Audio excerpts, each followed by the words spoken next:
Halo, kita berjumpa lagi dengan saya Tina Kewiartati. Saya akan mereview lagi buku Yogianto, Analisis dan Desain Sistem Informasi. Kali ini saya akan membahas tentang bab 4, yaitu analisis sistem. Di mana analisis sistem ini adalah merupakan tahapan lanjutan dari perencanaan sistem sebelumnya dalam untuk mengembangkan sistem.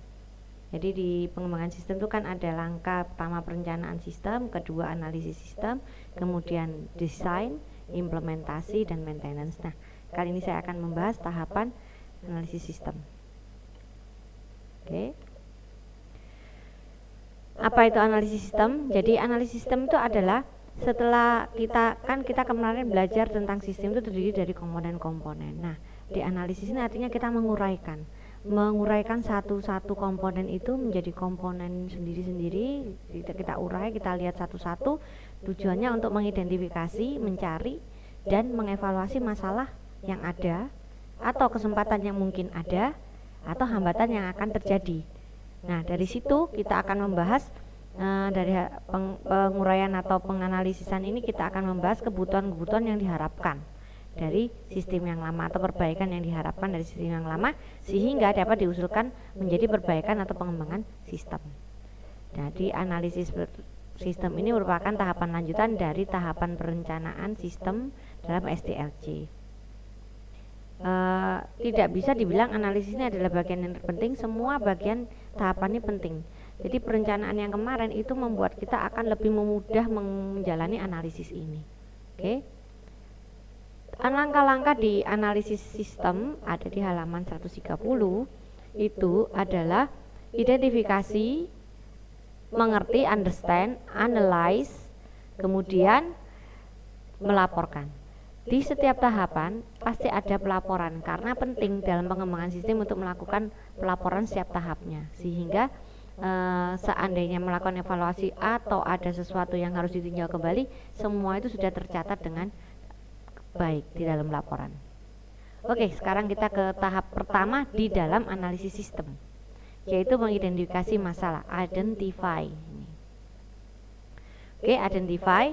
Jadi apa itu identify? Kita mencari identifikasi penyebab masalahnya, kemudian mengidentifikasi titik masalahnya, mengidentifikasi personal kunci. Oke, kita bahas mengidentifikasi penyebab masalah. Jadi kita tidak bisa bilang, oh sistem ini lemah, oh sistem ini perlu diganti dari manual ke komputerisasi.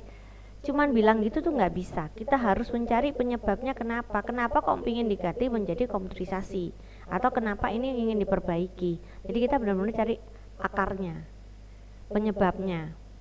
Dan kalau itu seandainya human error, hati-hati, berarti yang perlu diperbaiki bukan sistemnya, itu orangnya yang perlu dilatih. Maka sistemnya baik-baik aja. Makanya kita harus benar-benar mencari penyebabnya ini apa, gitu ya.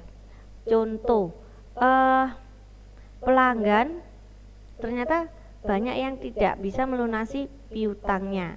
Nah, ini dicari kenapa. Tidak bisa bilang pelanggannya ini, oh ini pandemi COVID jadi memang lagi masalah. Itu hal yang di luar kita analisis, gitu ya. Jadi tidak bisa itu namanya faktor eksternal. Nah, yang kita bahas itu adalah sistemnya. Loh, kenapa kok bisa pelanggan itu bisa tidak membayar? Ternyata di sistem penagihannya waktu jatuh tempo tidak ditagih. Kalau orang nggak ditagih ya pasti lupanya. Jadi ingat ya, kita harus menindaklanjuti apa yang kita buat. Jadi kalau sudah kirim barang, tindak lanjutnya ya menagih. Nggak bisa cuma kirim tagihan terus berharap orangnya bayar, dia harus ditagih memang, walaupun kita bukan debt collector, gitu ya. Nah, kemudian ternyata selain terlambat menagih, jadi waktu jual kredit ini tidak ada otorisasi. Jadi semua yang mengajukan penjualan kredit disetujui. Nah, itu masalah besar. Karena apa? Makanya istilah bahasa Jawanya itu mendol mburi ya. Jadi kita jual tapi tidak melihat kemampuannya sehingga hutang bengkak di belakang. Makanya butuh otorisasi, di mana kita harus untuk mengotorisasi itu kan butuh saldo batas kredit atau batas kreditnya ini. Nah, untuk menentukan batas kredit ya tentunya ada studi bandingnya, ada studi kelayakannya. Ini kalau orang yang kayak gini, alamatnya gini, dalam kayak gini, itu kreditnya berapa. Nah, kalau sudah itu maka kita akan terhindar dari masalah pelanggan tidak membayar piutang. Nah, apakah itu bisa dikomputasi? Oh, bisa. Batas kredit dengan bantuan komputerisasi kita tidak usah buka-buka lagi, tapi langsung keluar warning nanti. Tapi apakah harus secara komputerisasi atau tidak bisa manual aja? Kan bisa lihat buku kartu piutangnya, di kartu piutangnya ada batas kreditnya, saldonya berapa. Nah, kita sudah tahu dia melampaui batas kredit atau tidak. Apakah harus komputerisasi? Nah, kembali lagi, apakah transaksinya banyak banget, pelanggannya banyak banget, dan proses untuk ACC penjualan ini, pesanan penjualan itu harus cepat. Nah, kalau gitu harus butuh komputerisasi gitu ya. Tapi kalau satu hari cuma jual satu, misalnya itu tentang jual mesin kan gak mungkin satu hari bisa banyak, tapi sekali jual besar nilainya. Jadi kita harus lihat juga proses bisnisnya. Nah gitu. Terus kedua yang tadi masalahnya tidak menagih, oh berarti perlu pengingat tagih. Kayak kita ada temen yang birthday di handphone itu bisa, atau ya di handphone atau di jam tangan, dia sekarang jam tangan banyak yang smartwatch. Nah itu ada pengingatnya. Nah sama ini kalau di perusahaan, jadi ada yang mengingatkan, oh ini waktunya jatuh tempo, jadi kita harus mengirim tagihan atau menghubungi pelanggan itu untuk segera membayar. Bank juga akan melakukan gitu, kartu kredit, bahkan mereka menggunakan mesin ya. Jadi misalnya kayak saya jatuh tempo waktu membayar kartu kredit, walaupun saya sudah bayar tapi karena melewati jam 12 mungkin belum tercatat di sistem bank, langsung saya dapat telepon otomatis dari phone bankingnya, jadi dari mesinnya, bukan orang yang nelpon saya, langsung saya angkat, langsung ini adalah pembicaraan melalui mesin banking, dimana mengingatkan nasabah untuk segera membayar kartu kreditnya yang jatuh tempo. Nah seperti itu. Jadi itu salah satu bentuk teknologi ya, nggak harus kita yang telepon, atau sekarang sudah bisa otomatis pakai mesin, tapi itu biasanya dilakukan oleh bank. Nah, jadi kita harus mengidentifikasi penyebab masalah. Sama kalau misalnya stok over di gudang, lah kok bisa? Mungkin tidak ada saldo stok yang update sehingga kita pikir habis, ternyata masih ada. Nah seperti itu. Jadi kita harus benar-benar mencari masalahnya, tidak bisa cuma bilang oh saldonya tidak update, oh hitung gaji sering salah. Nah kenapa sering salahnya? Cut off-nya pendek mungkin, waktu untuk menghitung gaji dengan waktu untuk membayar sangat pendek, sedangkan karyawannya banyak dan komponen penggajiannya banyak, seperti ada yang lembur, ada shift ini. Nah sehingga waktu untuk menghitung itu sangat pendek, sehingga memang resikonya besar untuk salah hitung. Nah seperti itu. Oke, untuk mengidentifikasi masalah yang berikutnya adalah mengidentifikasi titik masalah. Terus itu di mana? Jadi istilahnya kalau yang di buku itu diceritakan, kalau misalnya mobil mogok, kita nggak bisa bilang mobil mogok gitu aja, tapi benar-benar dicari ini perkara mesinnya yang sudah rusak, atau mungkin ada satu pemasangan yang tidak benar waktu diservis, atau airnya kurang sehingga mesinnya panas, atau nah benar-benar dicari titiknya itu di mana. Bisa aja titik itu tidak di satu tapi di banyak tempat. Ini sangat gampang kalau kita lihat melalui flowchart. Nah kalau diperbaiki nanti flowchart itu ada warna-warnanya sehingga tampak oh ini. Nah seperti itu titik masalahnya. Kemudian diidentifikasi itu di bagian mana. Ingat ya, personal kunci ini bukan artinya kita mau mencari orangnya yang salah. Jadi misalnya di bagian sales itu ada Tineke, ada Agnes, ada Hendra gitu ya. Oh yang salah ini Tineke. Nah itu bukan, itu kalau itu personil, itu berarti mungkin kalau yang dua ini baik, Tinekenya doang yang nggak benar, berarti itu perlu training, atau jangan-jangan Tineke ini mungkin ya memang nggak bisa dipekerjakan di situ. Nah seperti itu. Tapi kita lihat oh departemen sales. Nah itu.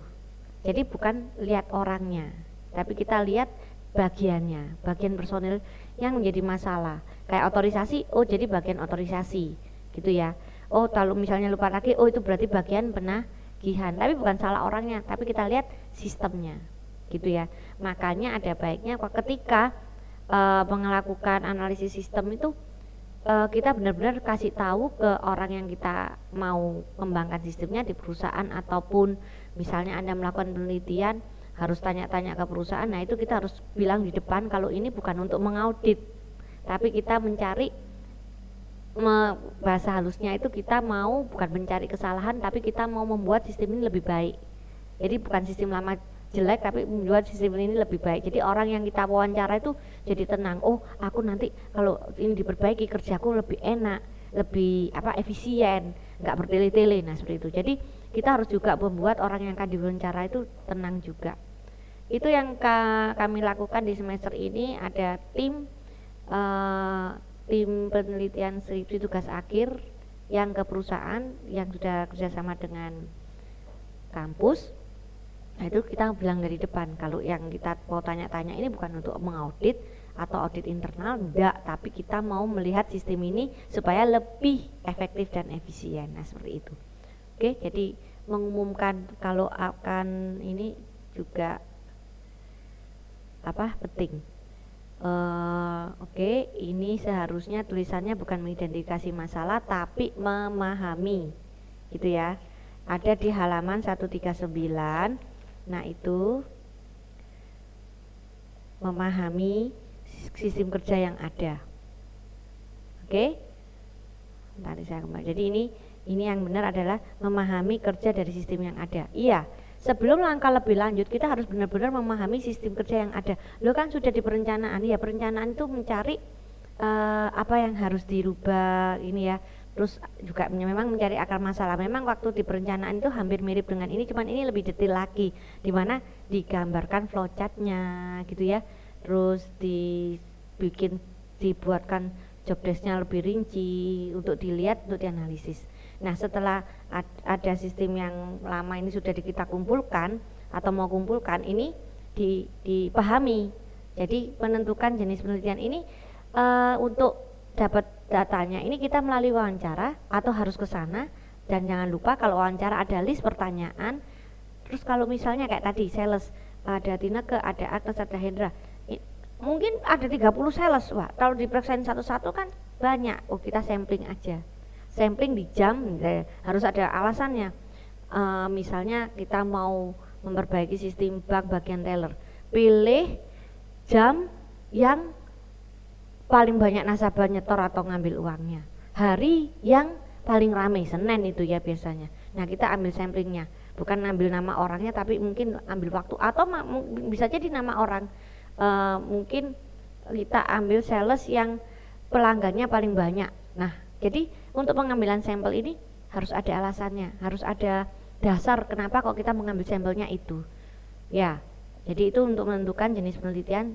Kalau seandainya kita wawancara, kita harus benar-benar tahu siapa yang akan diwawancara juga dan siap dengan daftar pertanyaan. Walaupun sampai sana mungkin daftar pertanyaan ini bisa bertambah. Yang tadinya 5 karena dengar jawabannya jadi bertambah jadi 10 bisa jadi.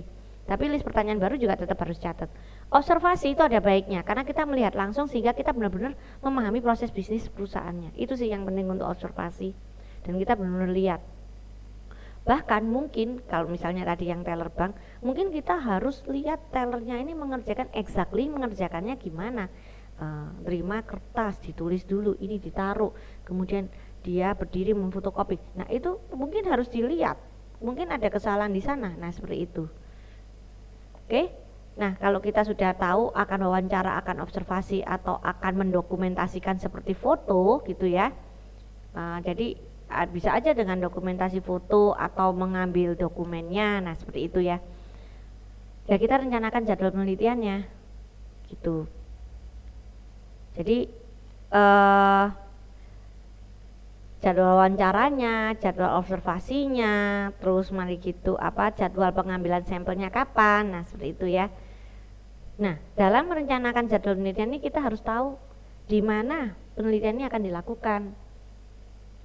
Iya tahu perusahaannya ini, tapi kan misalnya siklusnya penjualan. Nah penjualan itu di kantor adminnya atau gimana lebih detailnya. Terus apa dan siapa gitu ya, apa yang kita tanyakan dan siapa yang mengerjakan hal itu, kapan. Nah terus di anggota kita siapa yang akan terjun menanyakan ini, siapa yang melakukan observasi. Nah gitu istilahnya bikin detailannya supaya kerjaan tidak amatiran dan segera selesai. Artinya hal yang kita kumpulkan ini segera cepat selesai. Oke. Setelah itu, setelah kita merencanakan, sekarang kita membuat penugasannya. Oh ini tanggalnya, jadi lebih detailnya wujud nyatanya. Kalau di buku itu nanti ada laporannya di halaman FF itu nanti bisa dilihat. Jadi tanggal ini melakukan ini, ketemu dengan ini list pertanyaannya, ya itu didokumentasikan. Dokumentasi juga bisa dengan cara recording ya, recording suara. Sekarang sudah teknologinya lebih maju jadi enak juga. Ya membuat agenda wawancara terus dikumpulkan. Nah dikumpulkan ini walaupun ini nanti kayaknya tidak penting, tetap disimpan aja karena siapa tahu nanti itu butuh, terutama dokumen-dokumen yang diberikan ke kita. Nah itu penting banget ya. Bisa jadi tadinya kita pikir dokumen ini tidak ada masalah, bisa jadi akhirnya terkait dengan masalah. Nah seperti itu, makanya waktu mengumpulkan aja selengkap-lengkapnya ya. Menganalisis hasil. Nah setelah kita dapat, dianalisis kelemahannya. Ini banyak cara ya menganalisis kelemahannya, bisa lihat di flowchartnya, terus bisa melakukan analisis aktivitas pengendalian, kita lihat otorisasinya gimana gitu ya, pemisahan tugasnya sudah berjalan dengan baik atau belum, kemudian perancangan dokumennya gimana, terus akses yang diberikan di siklus ini gimana, berjalan dengan baik atau ternyata lemah. Nah seperti itu. Kemudian verifikasi. Nah dilihat kelemahan sistemnya itu di bidang itu ada. Kalau di mata kuliah sistem informasi akuntansi kita pakai buku Kris Miyaji ya, itu ada tabelnya dan enak itu melakukan penelitian dari sana itu. Jadi kayak ada pertanyaan tinggal kita cocokkan, ini kira-kira dokumennya dibuat berdasarkan apa, sudah ada pre-number atau belum, terus ada penanggung jawabnya atau tidak. Nah jadi kita tinggal melengkapi, enggak mikir dari nol, tapi sudah ada kerangka pekerjaannya, tinggal kita jawab aja. Nah seperti itu. Menganalisis distribusi pekerjaan ya, kita nanti lihat job desk-nya. Oleh karena itu job desk itu sangat penting dan terkait dengan prosedurnya. Kalau di prosedur bilang sales yang mencatat, maka di job desk-nya harusnya ada tulisan itu. Kalau nggak ada ya dilengkapi, itu bukan namanya ada masalah, itu artinya data itu harus kawin gitu ya antara job desk, prosedur gitu ya, sama dokumennya.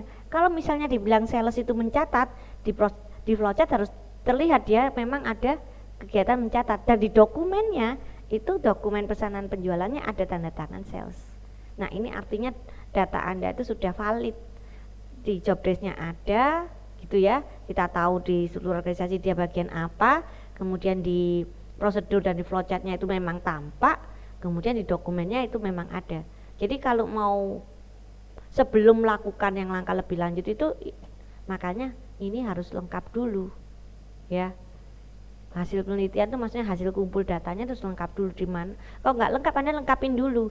Bukan nggak bisa bilang dari perusahaannya dapatnya begini lah. Kita kan bisa melengkapi. Kalau di sini ada di sini kok prosedurnya ada, di job desk-nya kok nggak ada ya, kita lengkapi. Itu tapi bukan masalah ya, itu belum masuk masalah. Itu hanya kita menata data yang kayak puzzle ini. Waktu kita mendapat data itu seperti main puzzle. Jadi kita harus menata dan menyambung antara satu dengan yang lain. Nah seperti itu. Sehingga nanti waktu kalau sudah nyambung kita akan gampang menganalisanya.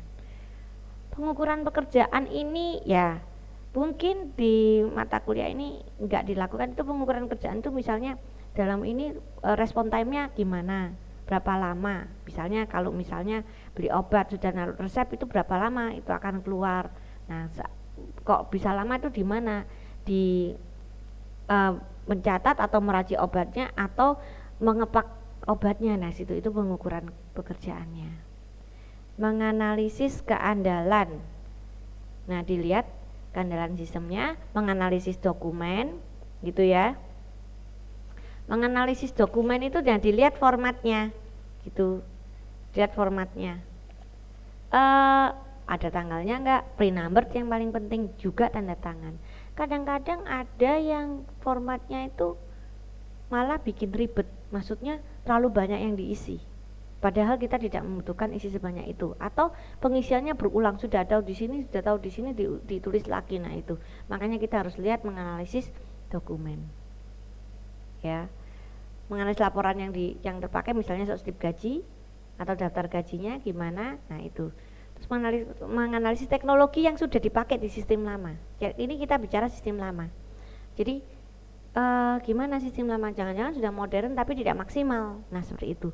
Atau ternyata dia menggunakan Excel tapi hanya sebagai alat ketik, Jadi dia hanya pakai alat ketik tapi tidak jalan sama sekali rumus Excelnya. Ya sama aja mengerjakan manual tapi menggunakan Excel. Nah itu, jadi kita menganalisis teknologi yang sudah dipakai. Karena di sini kalau kita komunikasi jangan sampai kita menawarkan yang sudah dipakai gitu ya, berarti nggak mengenal sistem yang jalan. Tapi kita harus lihat, atau jangan-jangan tidak perlu menambah, sudah cukup gitu ya. Dan kita harus benar-benar menganalisis, misalnya gini, ada di gudang, terus oh berarti ini yang input orang gudang harus beli komputer. Nah memungkinkan tidak gudang itu dipasang komputer, itu juga perlu. Atau harus ngeprint, nah memungkinkan tidak gudang itu ngeprint, kalau enggak ya biar orang lain yang ngeprint. Nah seperti itu. Jadi kita juga harus menganalisis teknologi yang kemungkinan bisa enggak di sana dilakukan juga dan sudah ada enggak gitu ya. Menganalisis kebutuhan informasi pemakai atau manajemen ini penting banget. Jadi setelah kita analisis semua ini, akhirnya butuh apa? Oh butuh pengingat batas kredit, butuh pengingat penagihan, nah kayak gitu. Atau stok, ketika stoknya sudah mencapai mau mendekati reorder point atau sudah menyentuh safety stock, oh ini harus waktunya pesen. Nah itu ada warningnya. Nah apakah butuh itu gitu ya? Oh butuh laporan slip gaji yang bisa menghitung lembur ini. Nah jadi kita harus list kebutuhan informasi yang ingin dipakai di sistem barunya ini. Oke, itu menganalisis. Kemudian nah setelah menganalisis kita harus membuat report. Kalau di tugas akhir atau skripsi ini sama aja di bab 4.2 yaitu deskripsi data. Jadi harus ditulis semua supaya ini kalau di deskripsi ya. Nah itu mulai kumpulkan, terus 4.3 kita analisis, ya ini juga analisis, ada subbab kebutuhan sistem informasi, baru kita ke desain. Jadi harus kita dokumentasikan. Kalau di tugas akhir ini 4.2 deskripsi data sama 4.3 analisisnya. Jadi ditulis, oh ini melakukan analisis pengendalian, analisis aktivitas pengendalian, ini ditemukan ini, ternyata dokumennya tidak beri number ini. Nah itu tuh, dan jangan sampai ada yang salah paham tentang apa yang ditulis. Jadi harus jelas gitu ya. Otomatis kalau ini bukan ini untuk perusahaan akan minta gimana pendapatnya.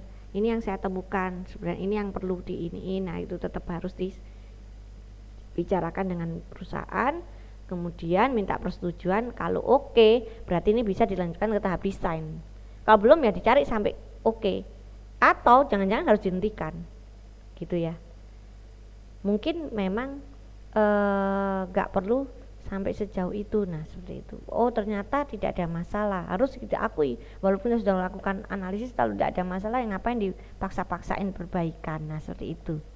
Kemudian nah kalau di buku Yogianto untuk laporannya, bentuk laporannya bisa dilihat di halaman 151 dan 193, dimana di situ sangat detail ya, mulai melakukan tahapan yang pertama perencanaan, sasarannya, analisis dokumennya, gimana dia melakukan analisis dokumen, dia sampling mengambil dokumen faktur, tidak semua tanggal, tapi mungkin tanggal Senin itu 3, tanggal ini, nah itu pun harus ada pilihannya, kenapa kok kamu memilih waktu itu. Nah seperti itu ya. Terus kemudian ada analisis pengukurannya, ada yang di ceritanya Yogianto itu, jadi dia men-stopwatch di timer yang mengerjakan ini dalam berapa waktu, tapi bukan untuk menyalahkan orangnya, tapi kita mau lihat secara average itu membutuhkan berapa waktu. Nggak bisa by feeling kalau memperbaiki sistem itu, jadi benar-benar harus dilihat. Nah di buku Yogianto ini sangat baik laporannya, dia sangat detail, bahkan untuk melakukan perencanaan jadwal, daftar list pertanyaannya sangat detail. Sama orang ini nanti untuk urusan ini, sama orang ini dia sudah merencanakan detail. Iya, kalau kita menjadi konsultan sistem tuh memang harusnya begitu. Jadi harus ada laporannya. Ya kita dibayar untuk melaporkan gitu ya. Oke. Nah, untuk bahasan review Yogianto ini sudah selesai, tapi kita tahu karena untuk menganalisis ini kita harus kembali menggunakan flowchart, kembali menggunakan aktivitas pengendalian yang ada di Chris Miyaji.